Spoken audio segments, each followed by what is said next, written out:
Right, we want to give you a very quick flood update, but probably before we tell you what is happening in Kisumu, we just got a statement from the Cabinet Secretary, Interior and National Administration, and much of it is an alert and public awareness for possible floods, and saying, of course, that where at this point the public needs to be aware that there will be likely flash floods, and all the dams that are called hydroelectric power dams, most of them are at the risk of spillage.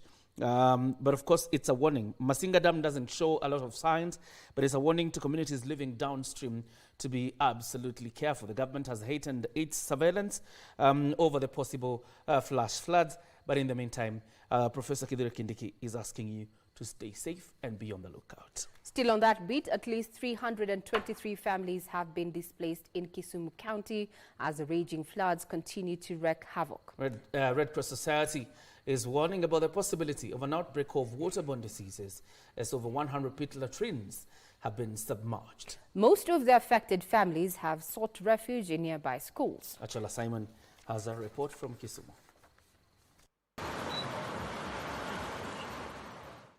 The raging floods in River Nyando is a scary reminder to thousands of households residing along the river and many other smaller streams in flood-prone Kano plains of the calamity in the waiting.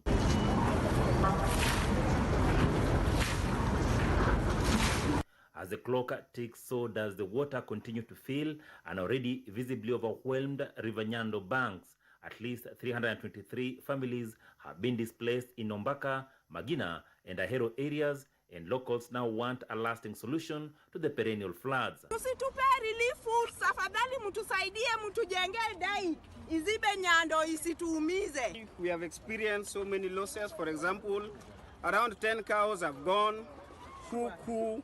Red Cross Society in their report is warning of a possible outbreak of waterborne diseases as over 100 pit latrines have already been submerged in the floods. Families that are seeking shelter in schools have also stretched the facilities beyond their capacity. The county government is now being urged to urgently prioritize climate change interventions. We call upon the county government to implement the prioritized actions as outlined in the PCRA, that is Participatory Climate Risk Assessment.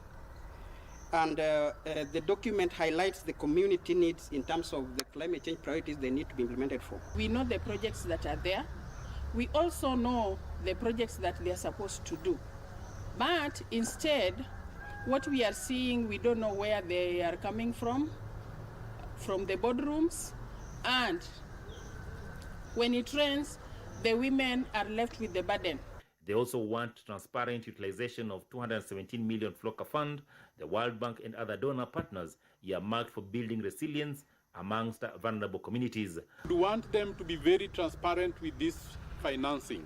We would want them to post on the Kisumu County website all budget documents, and in those budget documents, as civil society members, we would want to see a very clear way of identifying which projects are funded through FLOCA. Achola Simon, Prime Edition, Kisumu County.